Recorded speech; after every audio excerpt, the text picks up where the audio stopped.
China has lent billions to governments around the world. A lot of these loans were given in secret.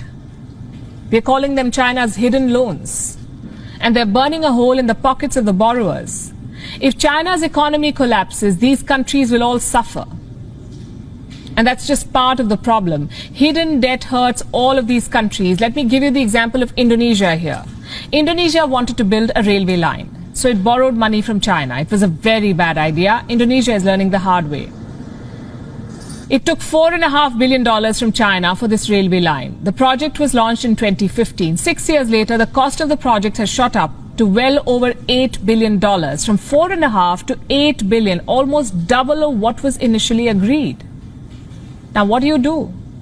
You cannot abandon the project midway. So Indonesia is dipping into its own state budget to pay for this railway line.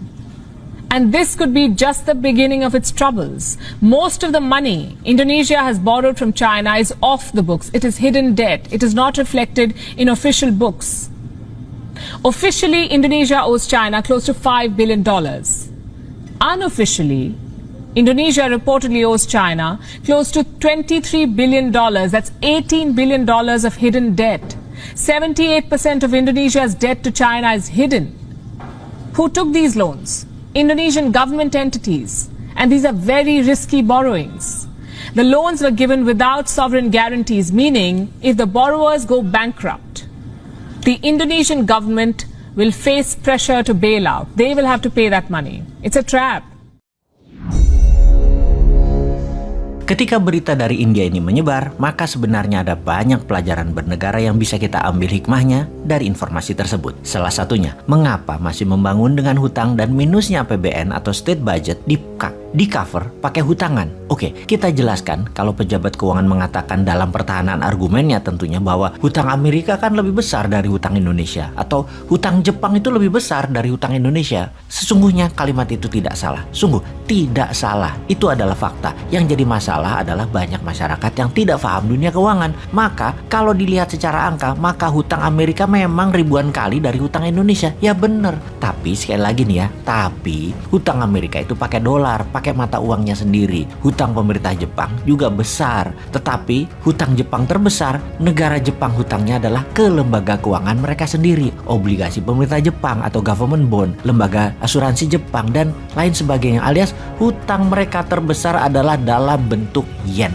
Sementara hutang Indonesia adalah pakai mata uang asing, terutama dolar. Inilah mengapa kita harus mengubah cara bernegara di dalam nomenklatur keuangan negara. BI bukan lembaga tertinggi penerbit uang. Saat ini, masa pemerintah ngutang ke BI, jadi kesannya negara kurang uang. Sahabat, negara itu tidak pernah kekurangan rupiah. Harusnya BI yang pinjam ke negara. Jadi bukan surat hutang negara namanya, tapi surat hutang pemerintah atau government bond. Kalau sekarang negara ngutang ke BI, coba bayangkan, kok negara ngutang sih? Negara itu kaya. Oke lah, kita nanti detailkan pada saat New Mind pegang mandat. Kembali ke pemikiran negara harus ngutang jika APBN minus, juga dalam membangun harus berhutang, seperti kantor berita India laporkan tersebut. Kita berikan ilustrasi pakai bahasa sederhana, bahasa bisnis sehari-hari dari pengalaman pribadi. Tujuannya agar sahabat mengerti banyak sudut memahami bagaimana berhutang, mengapa di otak pejabat negara hutang itu penting, dan lain sebagainya dalam sebuah serial pembahasan. Dalam laporan media, banyak ghost town di Tiongkok. Apa itu kota hantu?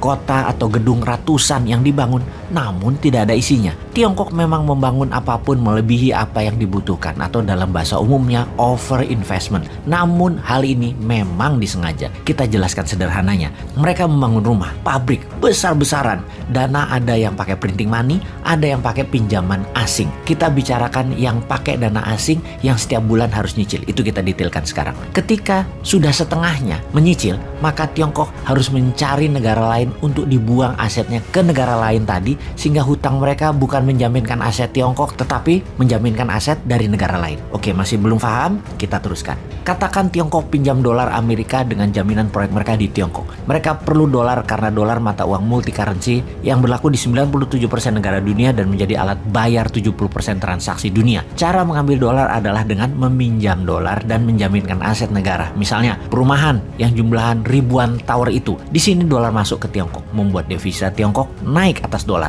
Lalu Tiongkok mulai membangun. Setelah membangun di dalam Tiongkok yang asetnya kekunci tadi harus membangun ke negara lain. Sekali lagi, harus membangun ke negara lain. Nah, karena itu Tiongkok punya 3 cara untuk menaklukkan sebuah negara yang telah Bosman ulang-ulangi ceritanya berkali-kali. Setelah takluk, maka negara yang pejabatnya terbeli, medianya terbeli, dan politikusnya terbeli, mulailah dikendalikan negara tersebut. Disuruhnya membangun, dibangunin tepatnya, dan untuk proyek manapun harus bayar pakai dolar Amerika. Ini sebagai modal mereka bayar hutang dolar dan memenuhi kebutuhan dolar Tiongkok. Negara tersebut bahkan harus over investment. Katakanlah negara tersebut adalah Papua Nugini. Jalan tol, jembatan, rel kereta api keliling Papua Nugini, 3 lapis kalau perlu, pelabuhan udara, pelabuhan laut, bangun kota, pusat industri, dan pusat ekonomi, bahkan ibu kota kalau perlu dibangun baru. Jaminan dari negara Papua Nugini ini adalah aset yang sesungguhnya menjadi jaminan terhadap dolar, pinjaman yang Tiongkok awalnya meminjam dari Amerika atau dari negara lain.